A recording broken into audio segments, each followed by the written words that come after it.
Ada dalam keadaan fitrah dan bersih. Kedua ibu bapanya lah. Okay, siapa sini ibu bapa angkat tangan? Ha, ibu bapa.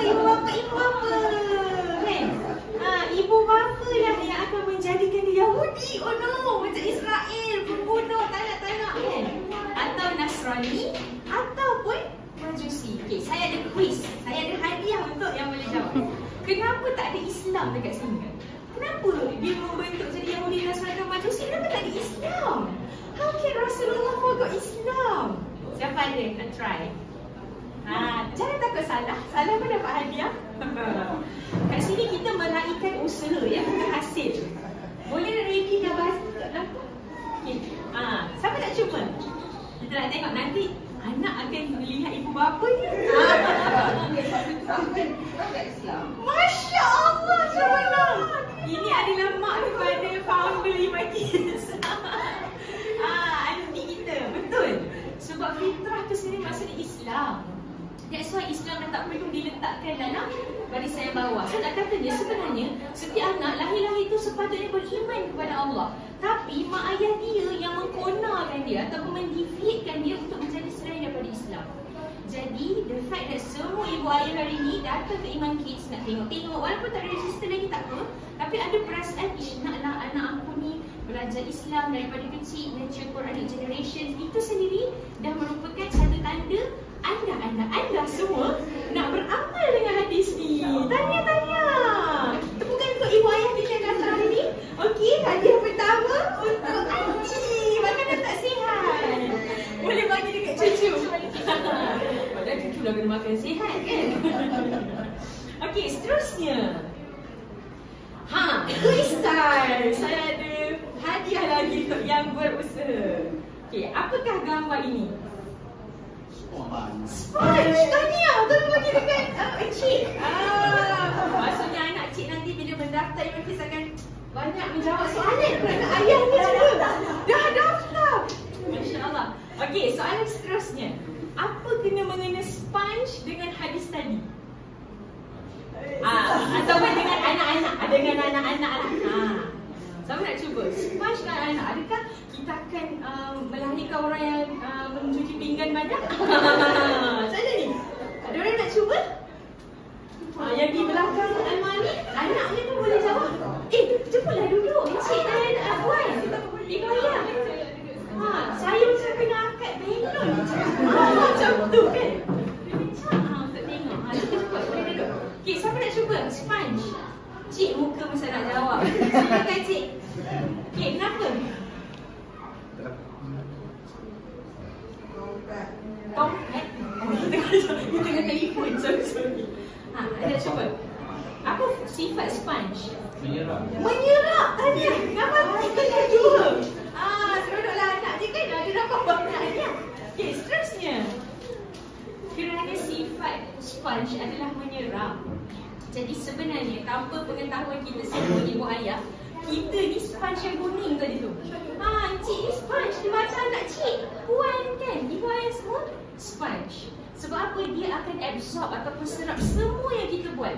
Sama ada benda tu baik ataupun tak baik. Sebab dia tak ada cara pandang lagi. Jadi dia tengok mak ayah dia buat, itulah yang dia akan lakukan. Dalam bahasa susah dalam psikologi yang saya belajar tu nama dia social observational learning. So budak-budak ni learn best by watching others. So dalam Islam kita panggil dia qudwah hasanah. So ibu bapa ni, walaupun kita rasa kat tempat kerja kita paling loser, dekat mana-mana lah kejiranan kita teruk, tak apa-apa kita rasa kita ni lemah. Di mata anak-anak kita, kita ni hero, kita ni pemenang, kita ni segala-galanya.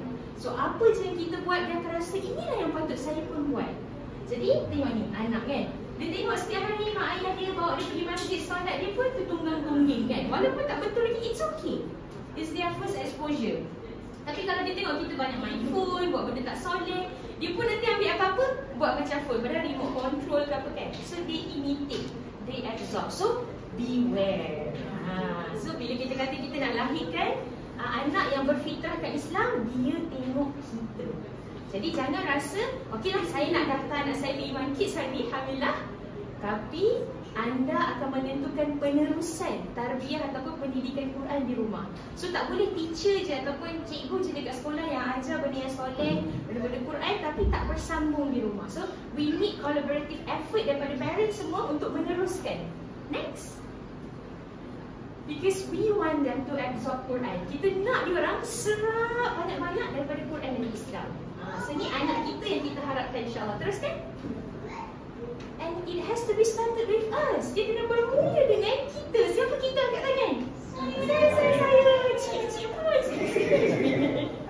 Okay, so inilah kita kan. So kalau kita selalu cakap benda yang soleh, bila kita balik rumah kita senyum, bagi salam, kita say thank you bila dia tolong kita, kan, dia pun akan absorb semua akhlak-akhlak Quran. Seterusnya. Okay.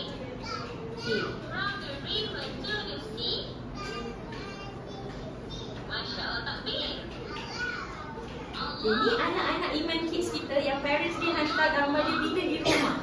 So benda yang dia belajar dekat sekolah, dia bawa balik. Tengok dia solat walaupun tak ada sejadah tu kan, kaki tak lipat, tak ada masalah. Yang penting first exposure. Yang ni dekat Iman Kids kita juga ajar anak-anak kita untuk care about Muslim Ummah. Sebab sekarang kan berlaku genocide dekat Gaza dan sebagainya. So kita dekat Iman Kids kalau di Southville, kita selalu buat macam apa itu kita panggil? Rally solidarity. Macam free Palestine. So bila dia balik, dia buat dekat family dia. Dia yang jadi tukang chanting kan. So inilah anak kita. Habis solat dia banyak rakaat dia. Jadi insyaAllah inilah anak-anak yang kita sama-sama nak nurture di Iman Kids. Boycott pun dia akan ingatkan kan. So ni Asmat Tan umur berapa ni? 3 tahun? 3 tahun. Dekat Iman Kids yang kecil. Daripada 1 hingga 3 tahun. Next. Ni pula Ahmad, anak kita yang akan grad tahun ni, 6 tahun, 5 tahun. Waktu ni parents dia tunjuk tengah makan-makan, and then diorang main quiz Quran as a family. So penjaga dia tanyalah macam dalam banyak-banyak surah apa yang ada perkataan unta? Lepas tu dia pun macam geram, dia tak ingat, dia baca semua ayat hafazan yang dia hafal. Berhenti makan mi. Comot pun Masya Allah kan. Jadi satu kedai tu terdiamlah dengar dia baca Quran. Akhirnya jawapan dia salah. Sebab dia hafal surah An-Nazi'at kan. Yang surah tu jawapan dia dekat Al-Ghashiyah kan. Jadi nak cerita dia, this is the product that we want. Benda ni nampak rare, tapi it's possible. Sebab kita dah macam apa, setiap hari kita baca paper, scary kan. Kita baca news, anak-anak teruk kan, membunuh kerana markah Roblox apalagi penzinaan dan sebagainya, terbuka kepada benda-benda lucah dan sebagainya. Kita nak stop that cycle dengan kita offering tarbiyah Quran, pendidikan Quran kepada anak as early as possible, because we want to produce this kind of generation. Generasi ni rasa macam kalau kita tengok orang, kita rasa macam macam zaman Rasulullah dan sahabat lah, kecil-kecil cakap pasal Quran, tapi it's possible, it's doable and it's repeatable walaupun kita berada di era 2025. Seterusnya, Quran adalah asas dan kita mesti kena sentiasa connected dengan Quran. Bacaan Quran setiap hari adalah penting. Diorang ni 3 beradik dekat Gaza, setiap hari diorang menghafal Quran dalam keadaan dibantai dan dibunuh, dan mereka berusaha untuk menguatkan hubungan dengan Allah sejak mak diorang meninggal syahid 2017 diorang start menghafal. Dan itulah sumber kekuatan diorang walaupun dah tak ada mak ayah di sisi kan? Dan diorang sangat resilient berhadapan dengan genocide di Gaza yang sampai sekarang. Itu kita kena sangat doakan. And this kind of generation, this is the inspiration they want to produce. Dan video-video macam ni kita tunjuk kepada anak-anak kita di Iman Kids setiap hari. Ini anak yang kita nak jadi. Walaupun mak ayah dah tak ada, mak ayah tak pesan baca Quran ni nanti tak, dia sendiri dah embody, dah live with it. Sebab apa? Sebab hasil daripada penanaman daripada awal. So walaupun mak ayah dia meninggal, dia masih kecil, hubungan dengan Quran, kekuatan dengan Allah masih ada. Sebab kita tak tahu kan bila kita akan mati. Boleh jadi esok lusa kita mati, anak kita masih kecil. Mungkin tak ada orang kita risau semuanya kalau aku mati anak aku kan. Tapi kalau kita wariskan di Quran, walaupun dia kecil lagi, dia tak akan strong. Dan inilah the biggest thing kita boleh bagi pada anak kita. And this is generation yang menjadi inspirasi kita di Iman Kids. Teruskan. Dan saya nak tutup dengan satu hadis. InsyaAllah buka dengan hadis, tutup pun dengan hadis. Apabila mati seorang anak Adam ataupun manusia, maka terputus daripadanya amalnya kecuali 3 perkara. Pertama, sedekah jariah. Kedua, ilmu yang bermanfaat. Yang ketiga, anak yang mendoakan baginya. Jadi, the moment semua mak ayah kan rasa macam alamak beratnya macam nak invest baik hantar dekat tadika yang percuma dan sebagainya, apa yang lebih murah dan sebagainya, which sebenarnya untuk tadika Islam kita sebenarnya harga kita masih lagi berpatutan lah. Dia taklah terlalu tinggi walaupun nampak macam dari luar nampak macam tadika T20 dari sendirinya. Tapi tak, harga kita M40 mampu milik D40 kan dan sebagainya. Jadi sebenarnya segala investment tu tidak lain tak bukan adalah supaya kita boleh menghasilkan anak yang akan memenuhi ketiga-tiga ni. Bila kita invest duit untuk dia punya education, itu adalah sedekah jariah. Bila dia dapat belajar kat sini, dapat ilmu tu diamalkan. Itu ilmu yang bermanfaat ya.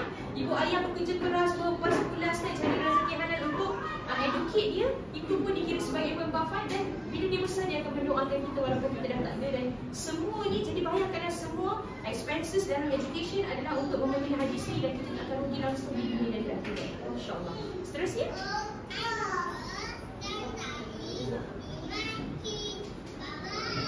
jangan lupa ya, sertai Iman Kids. So diorang adik-beradik, Ahmad Tan dengan Asmat Tan. Jadi jangan lupa sertai Iman Kids. Kita nak sama-sama lahirkan generasi Quran, because we are investing for our future, insyaAllah. Ada lagi tak? Cuba tengok. Tak ada. Demikianlah itu daripada saya. Assalamualaikum warahmatullahi wabarakatuh. Ada apa-apa persoalan ke? Tak ada. Alhamdulillah. So saya serahkan semula kepada MC. Saya minta maaf saya silap kalau saya macam tanya-tanya ke benda-benda kan.